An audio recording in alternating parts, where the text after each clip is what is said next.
Well, here's what I have left of my mechanic stool that I've had for a long time. And I know there's a lot of them out there that are available. But I tell you what, I got some sentimental value for this stool here. I got it for a Father's Day gift, I don't know, maybe 20 years ago. And it's really lasted very well. It had an upholstered seat on top. I've almost wore all the paint off of it.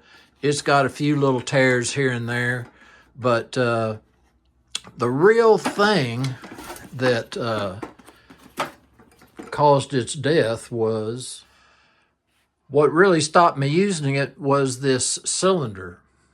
And I had done some looking a little bit on replacing the cylinder, but I just couldn't find one. And so that's been a few years back, and this thing is just kind of set back in the corner. And I started looking again because I needed one for this office chair. Just so happened they used the same diameter on the rod and the cylinder housing. But what you do when you start checking for one, you measure your outside cylinder housing, and then you measure the ram, and then you start looking for them. I was lucky. I found some. I'd share that link, but your chair and your stool very possibly be different, and it's best that you check it yourself. You can see this one was really built pretty heavy duty. I mean, it was a lot heavier than I thought it'd be. But what you have to do to get this cylinder out in the center is you just take a hammer and drive it back through. It's kind of has a tapered socket that it receives that cylinder base.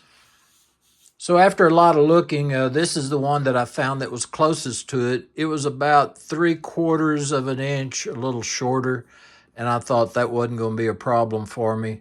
And the ram, of course, it was about 3/4 inch overall. And this thing sat a little high, so that's not going to be a problem. I'll be able to get down just a little lower with this cylinder. On what you do, you just drop it down in there and it seats. And the more you sit on it, the more it drives it down in there. So that's just too simple not to try to replace these. Like I say, this is a pretty heavy duty one, and so it would be pretty expensive to replace now. You can see that I've done some repairs to this. I had to split it off of the old ram, and but I've welded it back and it works just fine. But like I said, the cover is kind of worn, and so I wanted to not necessarily restore, but refresh this. And what I had on hand was some of this, it looks like diamond tuck, but it's that heat press type. It's just embossed in there. But nevertheless, it's still going to look good on this seat, and I thought I'd recover it with it. All right, we've started stapling it down. I've got it stapled on one end, pulled it real good and tight, and it's centered and looks pretty good on this side. What I'll do is I'll start pulling the vinyl tight, stapling it down, and then when I need to do some trimming, I'll trim it, and we'll get it all tied down. Well, here we got the cushion upholstered, and it's a little bit puckered here on the edge, but I've got this chrome ring that goes up under the bottom of it and bolts down, and I'll show you what that looks like. Well, I'll tell you what, it looks pretty good with that chrome ring on there, and what that's there is if you bump up against something, it'll hit the ring and not the cushion.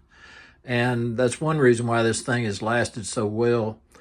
But what I'm going to do now is put it on top of the stool, and we'll see how it operates.